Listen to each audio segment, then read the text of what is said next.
Warning: some contents may be disturbing. Viewer discretion is advised.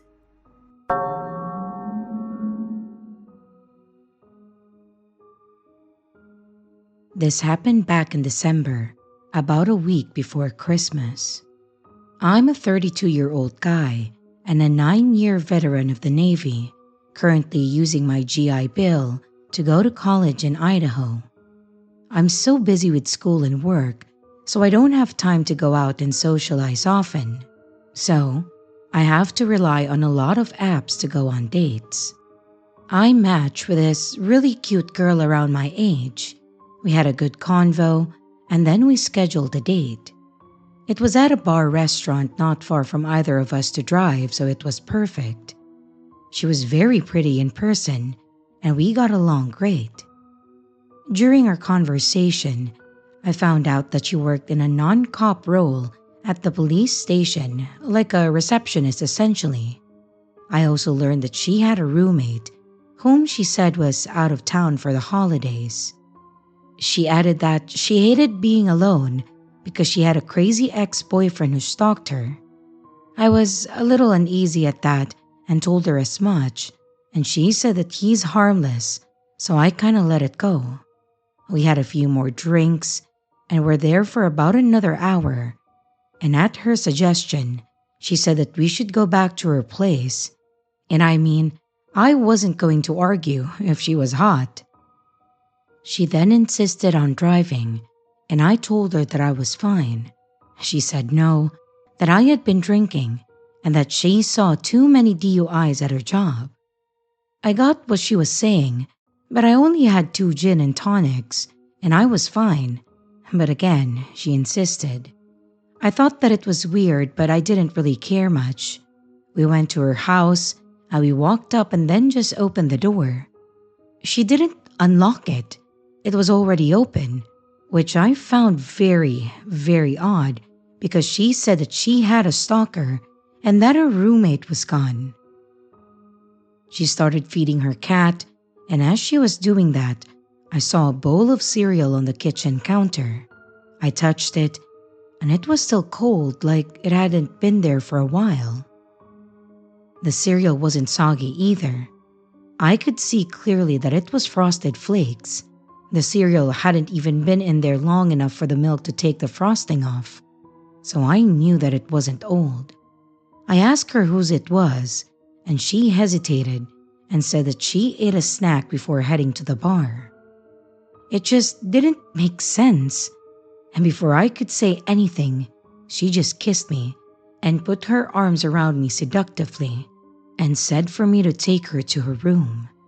Again, she was pretty hot, and I quit caring about the cereal. We started fooling around, and I went to close the curtains, and she told me to leave them open. A few minutes later, maybe 5, we were in bed, and my back was to the window, and she let out a huge gasp, a scared gasp. Her eyes were at the window. I turned around and I saw someone in a hoodie, and they took off. I heard the steps running on her back deck, and I immediately jumped up and ran out to make sure that her doors were locked. And of course, the front door wasn't. I ran to it, and I locked it, and right when I did, the door started banging. I went to open it because I was gonna fuck up the dude, or try to. And she told me to just go back to the bed with her. I screamed at her and asked if she was insane, and then she told me that he does this and then just goes away. And I asked her, "So you know that this is your ex?" And she said yeah, and not to worry about it. At this point, he started banging on the side of the house on the other end, and she didn't seem at all scared and kept trying to get me to go back to her bed. I didn't want to call the cops because, for all I know, this dude is a cop, or she'd know the cops that showed up, and they would take her side. I also just couldn't leave because my car was at the bar, and I was terrified. I had an adrenaline rush that was so intense, it gave me that metallic taste in my mouth, and my stomach hurt. I felt stuck and slim on options, and all I knew is that I didn't trust her at all. At this point, I started calling her out for the door not being locked, the cereal, and I openly called her a liar. She couldn't come up with any logical answers, and I had no idea what I was into. She kept telling me to calm down and again said that I just go back to bed with her. The banging was pulsating. Her ex would bang on one part of the house, then it would stop, and then it would be at a different part of the house. I shouldn't have done this, but my fight or flight was pretty much kicked in, and I told her, "If this is a robbery or some kind of setup, I promise I will kill you both."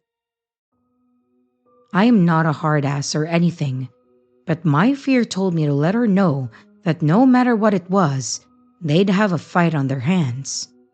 I ordered an Uber off my phone when she wasn't looking, and I didn't tell her. I just kept arguing with her and asking her what was going on, hoping to just keep her talking and in the room. I stayed right next to the door so that I could leave ASAP.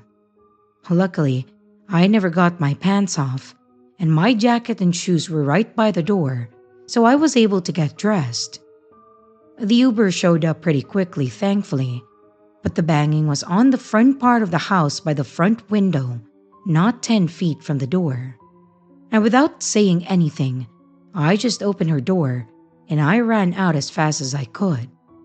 I saw the person running around the house and just kept running to the car. I got in, I looked back at the door, and my date was just standing there. It's only been a little over a month, but I honestly have no idea what the fuck I was into. I don't believe the story of just a girl with a crazy ex based off the factors that I told you. It feels like either a robbery or some weird fetishized cuck type of thing. Or even worse, a trap to murder someone. I don't know. Definitely something that I'm very mad at myself for. I mean, I'm a 9-year Navy vet, and I allowed myself to get in a situation like that. I reported her account in the Uber ride back to the bar, and I told the bartender as well if they ever saw her in there again.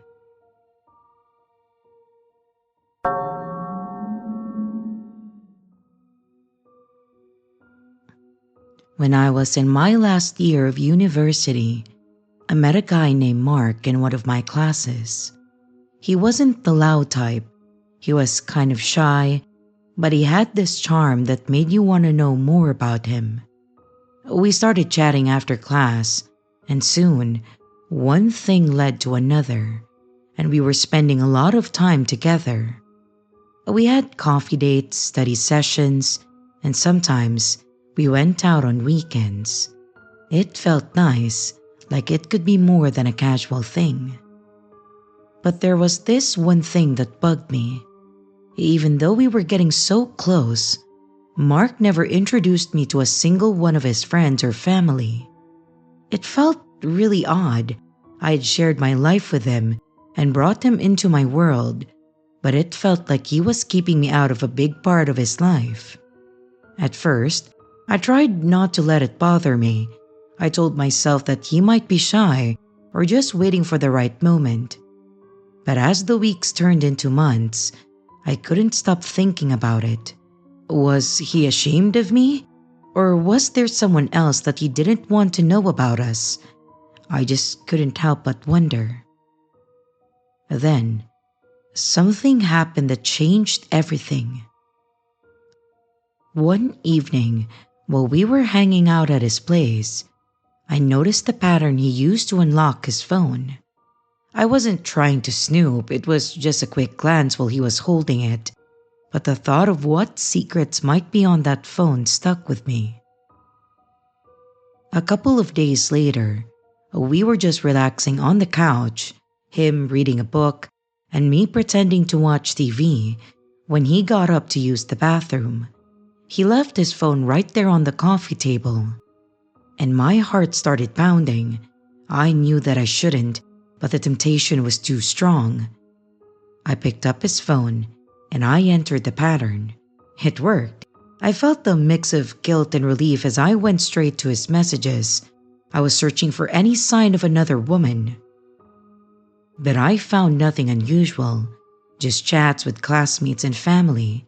I was relieved, but still curious. Next, I decided to check his photos. I remembered he had taken a picture of me at the train museum last week. I wanted to see if he had kept it or deleted it. But as I scrolled through, I found more photos of me than I expected.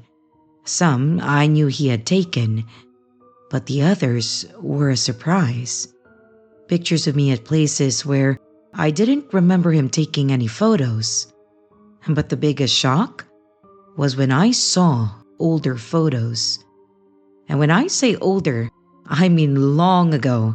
Photos of me as a kid, middle school, high school, ones that were posted online, but I never thought that he would have them. It was strange and a little bit unsettling. The more I scrolled, the more I realized that he had collected every photo of me that he could find, even from before we were a thing. I was so lost in the photos that I didn't notice Mark coming back. He walked in and saw me with his phone. His face changed immediately, and then he rushed over, snatching it from my hands. He was upset, obviously, saying that it was rude to go through his stuff and that I was invading his privacy. But all I could think about were those photos. Why did he have so many of me? How long had he been collecting them? His reaction was defensive and angry, but my mind was spinning with so many questions that I didn't know how to ask. After that, things between us were never the same. He didn't say or explain anything to me about the photos, and I just couldn't look at him the same way, knowing what I did and what he did. He tried to act like everything was fine again, but the trust was gone. Every time I thought about those pictures, I felt a chill run down my spine. In the following days, I realized that I just couldn't keep seeing him. I keep thinking, was he stalking me way before we were a thing? I don't think so. But why does he have a collection of my photos? And why doesn't he even try to explain anything? If they were current, then I kinda get it. But he had ones that were years back. He would have had to dig the internet or scroll back immensely to get those. I just don't know. All I know is that I am no longer comfortable with being with this person. So we ended things before we could even make it official, and I haven't talked to him since. So yeah, that experience might not really sound as scary as the other ones on here, but it was deeply unsettling for me. Thank you for reading, and if you have any thoughts about it, do let me know.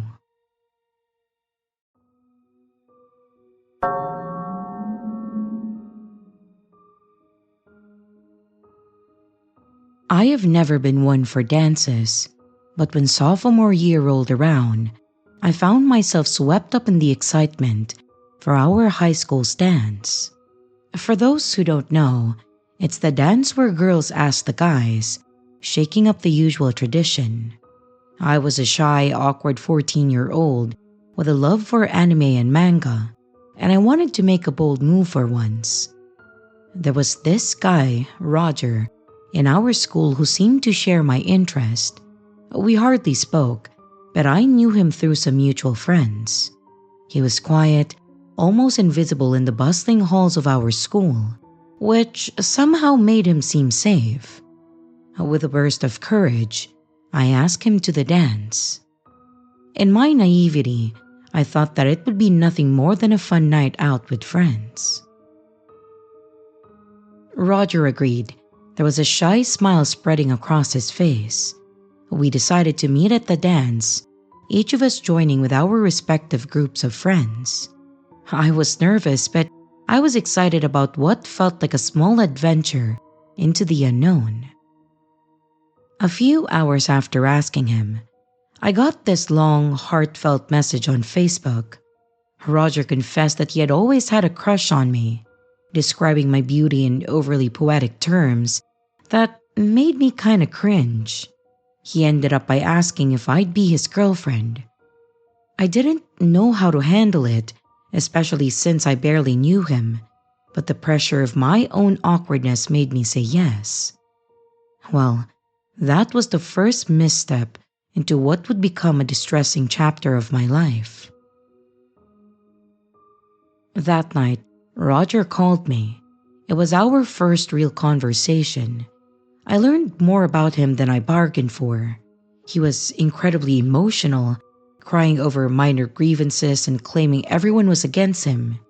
He shared personal details that left me feeling uneasy, including his foot fetish, which was unsettling for my 14-year-old self. When I hesitated or when I went silent, he would burst into tears, claiming that I saw him as a freak. I was trying to be kind, so I reassured him, though my discomfort was growing. On the night of the dance, things took another awkward turn. Roger mentioned never having had his first kiss, lamenting how sad that was. I'd already had mine, so I reluctantly kissed him, hoping that it would settle things. Instead, he tried to kiss me repeatedly, forcing a teacher to intervene when he got too pushy in the dimly lit gym. It was mortifying. And after the dance, Roger sent me a message about how magical it was, and how our kiss was delicious, and how the teacher couldn't understand our love. I felt queasy reading it, and the thought of ending things crossed my mind, but I didn't want to deal with more tears. A couple of days later, Roger asked me to a movie, suggesting we double date with his friends. He was persistent, even when I explained that my friend wasn't interested in his. His friend called me names for refusing, and Roger's tears flowed once again. I begrudgingly agreed to the movie, and during the show, his friend sat behind us, making the whole experience awkward. Roger kept trying to kiss me until I pushed him away. And after the movie, Roger texted demanding a photo of my feet, claiming he was depressed and it would cheer him up. When I refused, he threatened to harm himself, blaming me. Horrified, I sent the photo. This manipulation spiraled over the next 2 weeks, him accusing me of cheating whenever I was busy, and me reluctantly sending photos to calm him down. Eventually, I reached my breaking point. I ended the relationship. I was just so tired of the emotional manipulation. Roger cried, begged to remain friends, and promised that he would change. And with the school year ending and Roger transferring, I thought the nightmare was over. But Roger's messages continued, each one filled with threats of self-harm if I didn't reply. I tried ignoring him, hoping that he would stop, but nothing changed until I threatened to report him to the police. The messages stopped for a while, finally giving me room to breathe. Years passed, and I moved away for college, thinking that I'd left Roger behind. I was building a new life, feeling free and happy with a new boyfriend, until I got a notification that Roger followed me on Instagram. My heart sank. I blocked him immediately, but within minutes, a message arrived from an unfamiliar account asking why I blocked him. I was livid. I sent a final message, warning him that I would get a restraining order if he didn't leave me alone. Roger's response was bitter and filled with insults, but I never heard from him again after that. And finally, I felt a sense of relief that the past no longer was hanging over me. A few months later, I received a message from a girl who dated Roger after me. She shared a similar story, confirming that his pattern of manipulation wasn't just a one-time ordeal. She said that she found me because even though while they were dating, Roger wouldn't stop talking about me, so she got curious and reached out. We bonded over our shared experiences, finding comfort in knowing that we weren't alone. To anyone reading this, please trust your instincts and stand firm in your boundaries. And as for Roger, let's not meet again.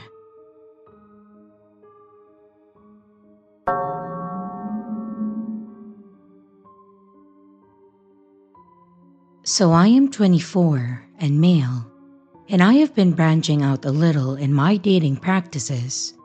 I've got a transgender date under my belt, and it went well. My second, however, made my intuition scream, "Get out of there."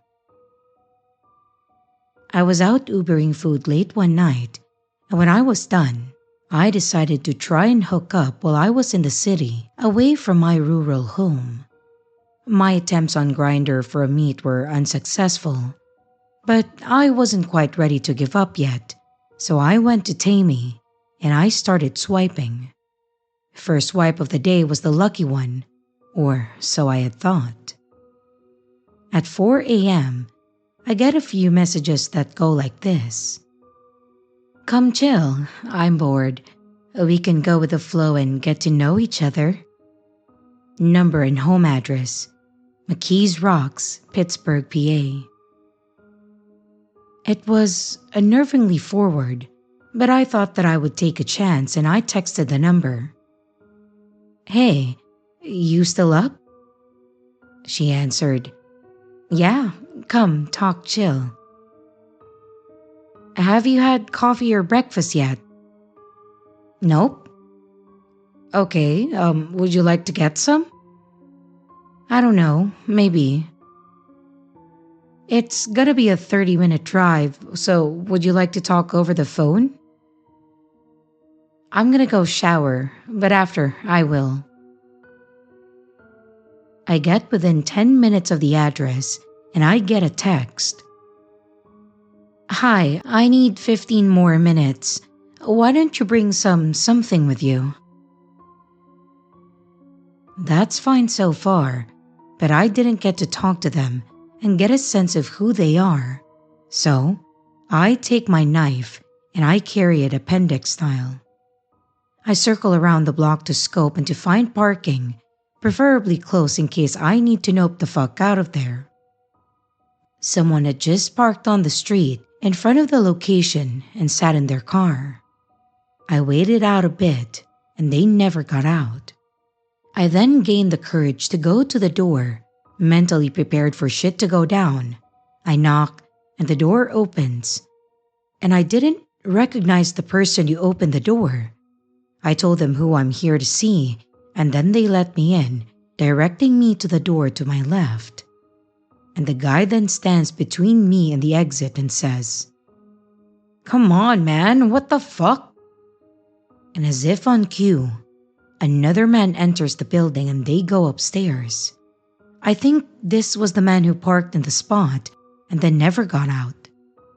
There were 3 apartments in the said building, hers the third, to the left as soon as you enter the main door, then the one up some stairs facing the main door. I didn't pay much mind at this point to where the last one was. I knock on the 3rd apartment to see my date, and she answers right away. "I still need a few more minutes, babe," and then shuts the door. I didn't get much more than a glimpse of her face in the process. Once she shut the door, I was in the hall alone. I then heard 2 to 3 men's voices speaking to each other inaudibly as the music dampened their secret conversation. In that moment, my heart sank to my stomach, and it felt like I had to go before anyone noticed I'd left. I walked out and went straight to my car. I drove forward as I watched the man in the street, presumably from that house, walk in my direction to see where I was going. I did a U-turn as there was a no outlet sign, only to find that my original path was blocked with an idle car. So I took a side street out of there. I passed a few lights, then see the man that never left his car next to me at a red light looking over. I managed to lose him going around big trucks at the wee hours of the morning as I drove to more familiar territory. I don't know what could have happened to me that night, but looking back at it now, I'm glad that my instincts kicked it while I still had a chance.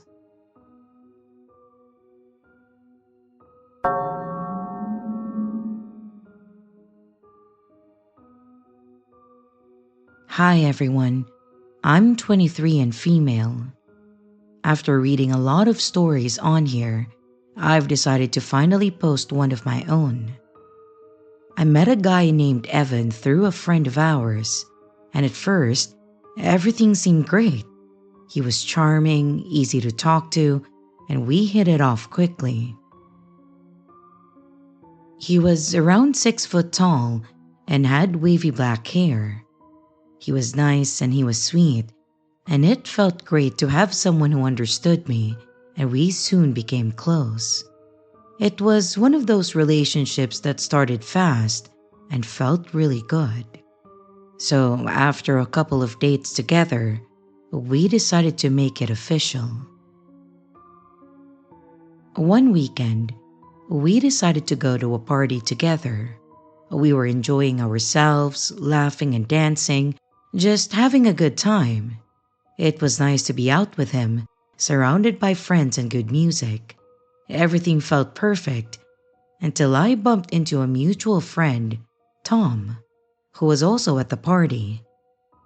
And just a note, Tom and I have never flirted, dated, or any of that sort before. We absolutely have a clean history before anybody thinks about that. So, Tom and I started chatting and catching up on things, and before I knew it, we were just hanging out and enjoying each other's company while Evan was also hanging out with the others. I hadn't also noticed Evan's demeanor shift until I caught sight of him just staring at us with a look that sent a chill through me. He was watching us with a lot more intensity than necessary, and it made me uneasy. And if I were to put an emotion to how he looked at us, I will call it anger. Wanting to make sure that everything was okay, I stepped aside to talk to Evan. I asked him what was wrong, hoping to ease whatever tension was building. But he just brushed past me, and then he headed straight for Tom. And before I could react, Evan was in Tom's face, threatening him and telling him to stay away from me. It was shocking, and my attempts to calm him down seemed useless at first. Tom and I started explaining that we were just chatting and catching up with each other, but Evan did not want to hear any of it. Instead, he was screaming and people started staring at us. It was embarrassing, and I have never seen him like this before, and I don't think that drinking a soda and talking with a friend who was like 2 feet away from you deserved this kind of reaction. Luckily, I managed to pull Evan away, convincing him to leave the party with me. As we walked home, Evan started talking about what he wanted to do to Tom. His words were filled with anger and violence, and it really scared me. I tried to explain to him again, but it was like I wasn't even there. So, I just tried to chalk it up to him just being upset, hoping that it was a one-time thing. But the things he said really lingered in my mind, leaving me worried about his unpredictability and the kind of violence that goes in his mind. A few days later, while staying at his house, Evan went out for a bit, said that he was gonna buy some snacks and soda since I was finishing the last can. I went to the garage to throw away the can, and what I found there was disturbing. The room was mostly cleared up, except for a chair placed in the middle with newspapers and plastic spread out beneath it. On a nearby bench lay a rope. It looked like something out of a crime scene, and it was a wake-up call that something was seriously wrong with him and that this wasn't normal. But then I thought about Tom. I was scared for him, so I texted him to warn him, telling him to be careful. About an hour later, Tom called me saying that Evan was outside his place. Apparently, Evan said that he wanted to apologize for what happened at the party. But after what I saw in the garage, I was convinced that it was a trick, and I warned Tom to not open the door and to call 911 if needed. Evan started banging on Tom's door when he didn't get a response. He then tried getting in, and Tom said that he was banging and kicking the door. He didn't actually need to tell me, because I could hear it through the phone.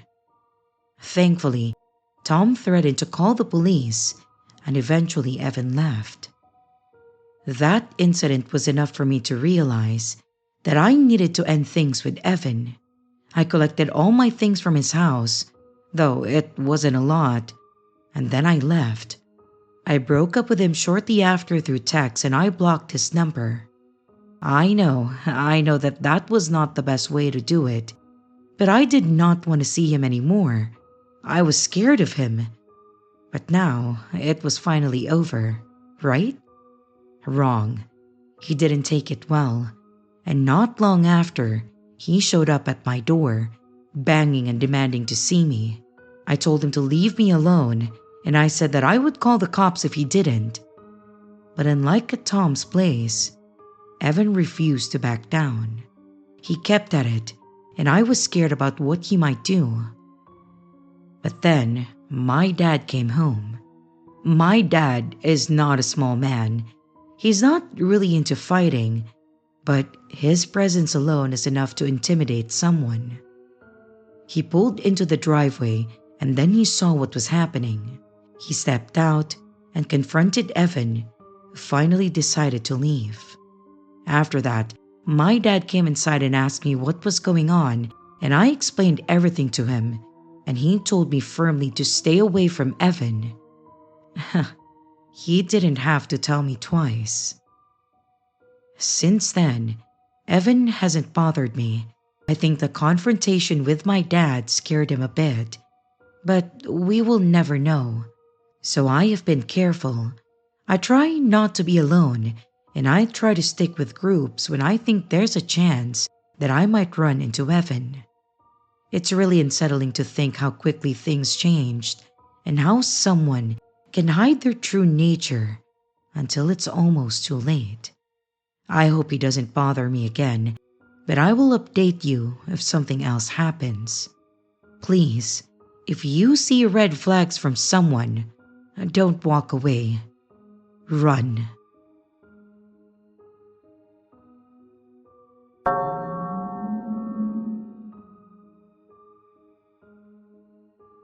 I had been working at my job for about 7 years when I met Geno.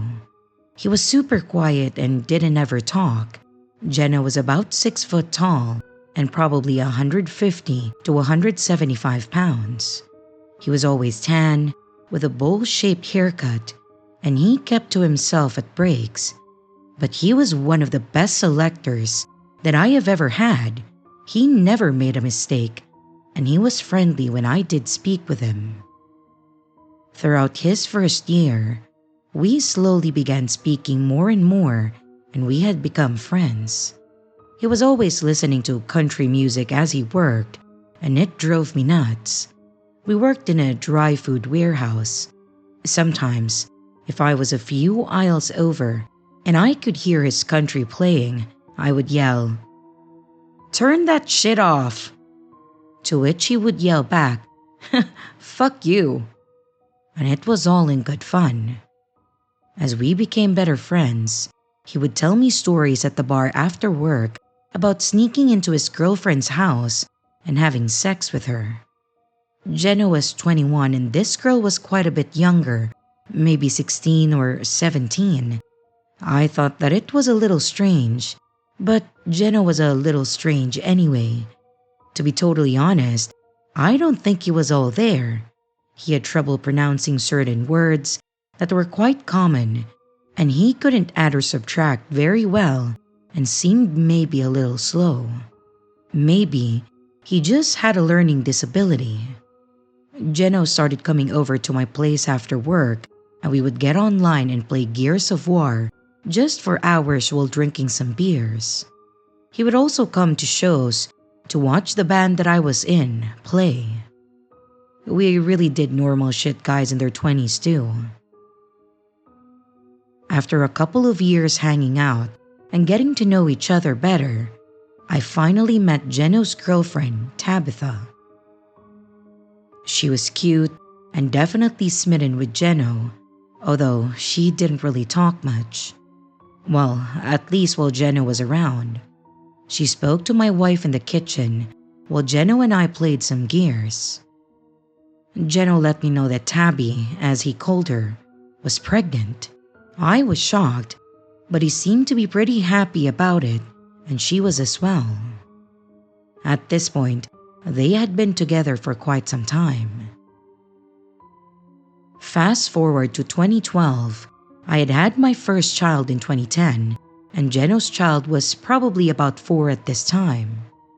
Clayton was his name, and he reminded me a lot of Jeno. They had stopped by to hang out and have a few beers while the kids played. Jeno hasn't told me that he and Tabby were having trouble or even fighting that night. He just seemed like his usual goofy self as we sat on the front porch watching the kids play. He left my house at around 9 p.m. and I was going to go to bed myself. Sometime later that night, the phone rang, and it was a girl that I was with before my wife. She knew Jeno and asked me what I thought about what had happened. I had no idea what she was talking about until she said, "Jeno killed Tabby and then took off out of state with his kid." I couldn't believe it. No way Jeno killed anyone. This guy was the nicest dude in the world, and we had never had an argument in the years that I had known him. And I had never saw him even get mad. The guy didn't have much of a backbone, or that's what I had thought. Apparently, when he got home, Tabitha and him got into a fight. Jeno punched her in the throat and then damaged her windpipe, and then she died. Jeno then took her body out to her car, drove out into the country, and then put her in the driver's seat, set the car on fire, and then ran the car off the road. He then ran home losing one of his shoes on the way back, picked up his son who was presumably asleep, and then fled to Kentucky, where he was apprehended in a day or two. He will be out in 5 years, although they are petitioning to keep him locked up.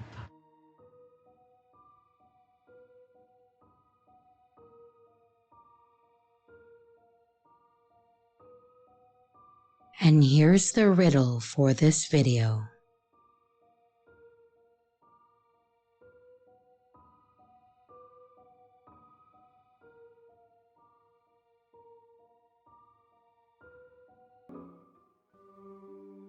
Hey everyone, this is your creepy sister.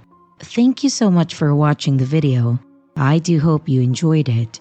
Also, don't forget to leave a like and a comment. It really helps the channel out. A big shout out to both my channel members and Patreon members. Thank you so much for taking your support to the next level. You guys are great. And again, to everyone, stay scared, because your fear feeds me.